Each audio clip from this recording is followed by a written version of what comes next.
Baik, pemirsa, banyaknya yang gugur atau panitia KPPS yang gugur mengundang perhatian Presiden Joko Widodo. Beliau menyampaikan bela sungkawa atas meninggalnya sejumlah petugas kelompok penyelenggara pemungutan suara KPPS. Presiden juga mengapresiasi petugas yang telah bekerja keras untuk memastikan pemilihan umum 2019 berjalan lancar. Saya kemarin sudah menyampaikan, jadi ucapan berduka cita yang mendalam atas meninggalnya petugas-petugas KPPS, juga beberapa yang di luar KPPS. Saya kira beliau-beliau ini adalah pejuang-pejuang demokrasi yang meninggal dalam tugasnya. Sekali lagi, atas nama negara dan masyarakat, saya mengucapkan duka yang sangat mendalam. Pemirsa, itulah tadi respon dari Presiden kita Joko Widodo mengucapkan bela sungkawanya kepada panitia yang gugur dalam pemilu kemarin. Mas Rahmat dan juga Mas Alwan, begitu ya. Tadi kan kita membahas bagaimana ini tuh ada jalan buntunya, yaitu di Kementerian Keuangan. Padahal tadi sudah disampaikan kalau insuransi sudah jadi dimintakan ke Kementerian Keuangan. Lalu masalahnya di sini apa? Apa yang tidak di kemungkinan APBN dan lain-lain kita nggak tahu. Itu harus tanya ke Kementerian Keuangan. Tapi dari KPU dan Bawaslu serta Komisi 2? Ya, sudah oke. Hasil rekomendasi Komisi 2 seperti itu. Antara rapat dengan pendapat KPU, Bawaslu dan Komisi 2 dan pemerintah. Tapi kan tergantung dari Kementerian Keuangan dan dari Bendahara Negara. Baik. Tapi ini juga petugas pengawas TPS tidak pernah disebut. Ya, kita lihat pengawas TPS tidak pernah disebut. Tapi ya memang kami punya kebijakan. Nanti dulu. Ini banyak laporan. Maksudnya pengawas TPS tidak bisa disebut? Selain itu hanya KPPS. Oke. Ada ya pengawas TPS ada 42, Mbak. Ada 42 petugas pengawas TPS pemilu yang meninggal dunia juga. Iya. Kalau TPS kan 119, mungkin sekarang nambah lagi. Ratusan ya? 119. Kita 42. KPPS itu 7 orang per TPS. Pengawas TPS hanya 1 orang per TPS. Dia harus mengawasi dari awal sampai akhir tanpa jeda. Baik. Nah, itu juga jadi perhatian kami. Tapi kami sengaja tidak ini dulu, ini kan banyak tuduhan, begini pemilu, begini. Kita itu dulu, tapi tetap dari internal Bawaslu akan ada perhatian buat teman-teman yang evaluasi buat teman-teman yang gugur. Dan nanti setelah ini selesai, kita akan baru kemudian kita buka berapa sih. Yang awalnya kita nggak mau buka dulu, tapi takutnya kita dianggap sebagai wow gitu. Kita langsung kembali ke Bu Sih dan juga Bu Sukaisi, begitu ya. Saya mau ke Bu Sukaisi terlebih dahulu. Bu Sukaisi sudah mendengar ya dari pembicaraan dari Bawaslu dan juga ada Mas Alwan di sini. Mereka mereview begitu kalau sebenarnya sudah ada usulan asuransi yang akan ditetapkan kepada panitia KPPS, namun ternyata terhambat di salah satu tahapan begitu. Menurut pendapat Anda bagaimana, Ibu Sukaisi? Harusnya ada. Ya mudah-mudahan sih, kalau memang ada gitu ya alhamdulillah. Saya juga gimana sebenarnya gitu juga nggak sesuai dengan itu, harus kehilangan suami saya yang saya masih membutuhkan dia gitu kan dengan uang segitu. Kalau itu ya, tapi kalau memang udah takdir mau gimana lagi. Kalau memang ada ya dari kebijaksanaan Kementerian Keuangan, alhamdulillah buat kedepannya, buat dia juga gitu kan, buat amal dia juga nantinya gitu. Saya mau sumbangkan dengan atas nama dia. Baik, almarhum merupakan tulang punggung keluarga, betul Ibu? Iya, betul. Lalu bagaimana? Apa ada? Bukan cuma saya aja. Untuk adik saya juga. Gitu. Lalu pasca meninggalnya almarhum seperti apa, Ibu? Apakah santunan yang diberikan pemerintah sudah dapat mencukupi Ibu?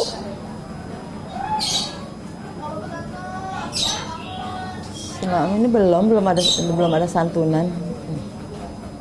Baik. Kita santunan apa? Selama ini saya belum terima. Belum terima adanya santunan. Tapi alhamdulillah Bu Lurah udah datang. Baik. Sudah ada dari kecamatan juga datang. Pejabat-pejabat daerah yang sudah mengunjungi Ibu begitu ya. Baik, Ibu Sukaisi dan Ibu Sih, ini kita akan tampilkan Ketua SOT KPU ucapan atau Ketua KPU Arief Budiman akan memberikan santunan terhadap keluarga petugas KPPS yang meninggal dunia, dan berikut pernyataannya. Berdasarkan usulan kita, cuma saya belum update apakah usulan kita disetujui 100% atau tidak. Kan kita kemarin mengusulkan kalau meninggal dunia sekurang-kurangnya 30 juta sampai dengan 36 juta. Terus kalau cacat tergantung kecacatannya tapi maksimal 30 juta. Kemudian luka-luka itu sampai dengan 16 juta. Kita update ini. Ada santunan yang akan diberikan oleh pemerintah begitu sejumlah kurang lebih 36 juta untuk yang meninggal. Ibu sih sudah mendengar ya Bu ya tadi ya pernyataan dari Ketua KPPS, tanggapan Ketua KPU begitu. Tanggapan Anda seperti apa Ibu? Ya. Kalau memang ada, terima kasih mau diberi santunan. Namun harapan kami bukan itu yang kami harapkan, karena kami lebih senang Bapak masih sehat, dan harapan kami Indonesia monggo para petinggi negara membuat warga masyarakat Indonesia itu menjadi rukun lagi, adem ayem, tidak congkrah seperti ini. Jadi mereka terbelah antara kubu 01 dan 02. Monggo pemerintah bisa membuat rakyat Indonesia ini menjadi akur lagi. Iya. Saya pun mengerti dan kami pun mengerti di sini tidak ada bandingannya mungkin ya berapapun materinya untuk menggantikan kepergian dari suami ibu begitu, karena mungkin memang ini suami ibu merupakan tulang punggung keluarga begitu ya bagi Ibu Si juga, dan mumpung ada Bawaslu di sini, apa yang dapat mau Ibu sampaikan melalui Bawaslu mungkin untuk evaluasi ke depannya Ibu Si? Ya, untuk kedepannya mungkin untuk pemilu yang akan datang, monggo di maksimal mungkin akan peraturan-peraturannya dan kemungkinan efek negatif positifnya untuk KPPS yang memang kemarin dirasa berat sekali, mungkin bisa diatur menjadi 2 bagian atau tidak dibarengkan begitu sehingga tidak memakan energi. Kalau KPPS sendiri mereka sangat bertanggung jawab dalam menjalankan tugas untuk negara ini. Baik gitu. Ya, almarhum meninggalkan tanggungan siapa saja Ibu sih? Kalau almarhum anak-anak sudah kerja semua, alhamdulillah mereka sudah dalam ekonomi ya sudah cukup lah. Namun Bapak ini merasa karena sebagai Thomas ya harus bermasyarakat. Dia itu selalu dipilih menjadi KPPS dan Bapak itu sangat bertanggung jawab sekali. Oke. Untuk hal apa yang paling Ibu ingat terakhir dari Bapak Ibu? Yang paling diingat itu ketika adanya takut dikira ada kecurangan di pemilu. Karena di sini kemarin ada tambahan untuk kartu presiden itu ada 100 kartu. Namun karena waktunya terbatas, pencoblosan hanya sampai jam 1, maka hanya sampai 70 kartu yang dibagikan untuk tambahan itu. Namun Bapak takutnya itu akan ada pemilu ulang. Seperti itu kemarin menjadi Bapak itu semakin drop. Baik. Hal-hal ketakutan tersendiri Bu ya yang membuat Bapak semakin berpikiran jauh begitu, tidak hanya capek fisik maupun capek mental juga yang makin menambah sakitnya Bapak begitu. Ibu sebagai istri, apa perasaan Ibu melihat seorang suami bekerja begitu luar biasa untuk negara Ibu? Ya, saya bangga dan kagum dengan Bapak. Bapak sangat bertanggung jawab dengan adanya pemilu ini. Bapak memang antusias sekali dan sangat menghargai adanya pemilu yang 5 tahun, dan Bapak selalu bertugas sebagai KPPS. Baik, terima kasih Ibu Sukaisi dan juga Ibu Sih sudah bergabung bersama kami. Saya sendiri sangat merasakan sekali ya kehilangan dari suami dari kedua ibu ini, karena memang suami mereka bukan meninggal sia-sia ya kita boleh bilang, karena meninggalnya lebih karena untuk membantu negara kita untuk memilih siapa pemimpin 5 tahun ke depan begitu. Nah, kalau kita mau berbicara kembali begitu ya mengenai tentang bagaimana hal ini terjadi. Tadi juga disebutkan keinginan tidak ingin disebut curang begitu. Betul. Nah, apakah ini faktor utama menurut Anda?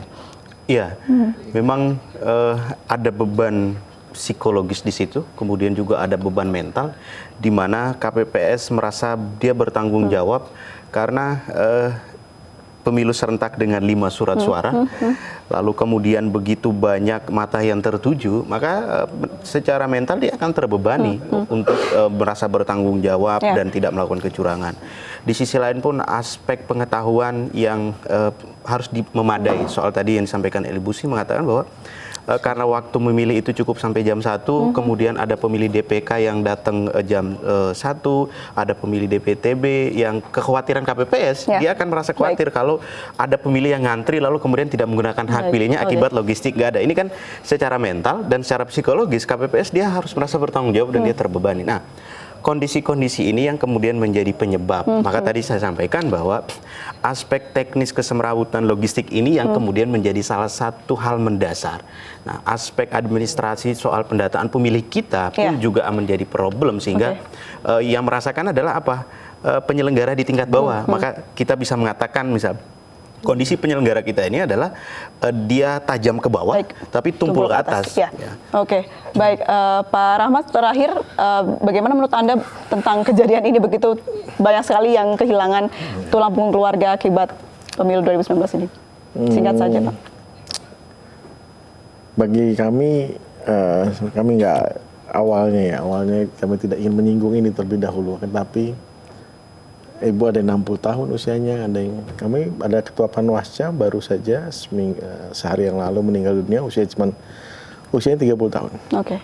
Faktor kelelahan karena mengawasi logistik yang datang, logistik yang kurang. Ada surat suara tertukar di tengah pada saat orang mencoblos, nanti kan dituduh curang. Ada laporan kepada Bawaslu, wah Bawaslu tidak menindaklanjuti laporan, dibilangnya Bawaslu berpihak. Nah, faktor-faktor itu yang membuat salah satu penyelenggara, misalnya teman-teman KPPS juga merasakan, wah kalau PSU kami merasa gagal. Nah, inilah yang kemudian terakselerasi. Dan yang saya agak kecewa adalah ketika logistiknya yang bermasalah, akhirnya ini bebannya merembetnya ke teman-teman KPPS dan perlu TPS. Dicatat begitu, tidak hanya KPPS saja, namun ada Panwaslu juga yang jadi korban begitu ya. Dan jumlahnya pun juga relatif banyak. Baik, kita doakan ya agar ini evaluasi ke depan berkurang gitu, tidak ada lagi korban-korban yang berjatuhan karena pemilu. Cukup sudah. Gitu. Berarti persiapan kita harus benar-benar siap untuk masalah DPT, DPTB dan DPK. Persiapan harus dimatangkan. Baik, terima kasih Mas Alwan dan juga Pak Rahmat sudah bergabung bersama kami di Anecora. Pemirsa, Prabowo bertemu dengan Panglima dan Kapolri dalam HUT Kopassus ke-67. Informasinya usai jeda.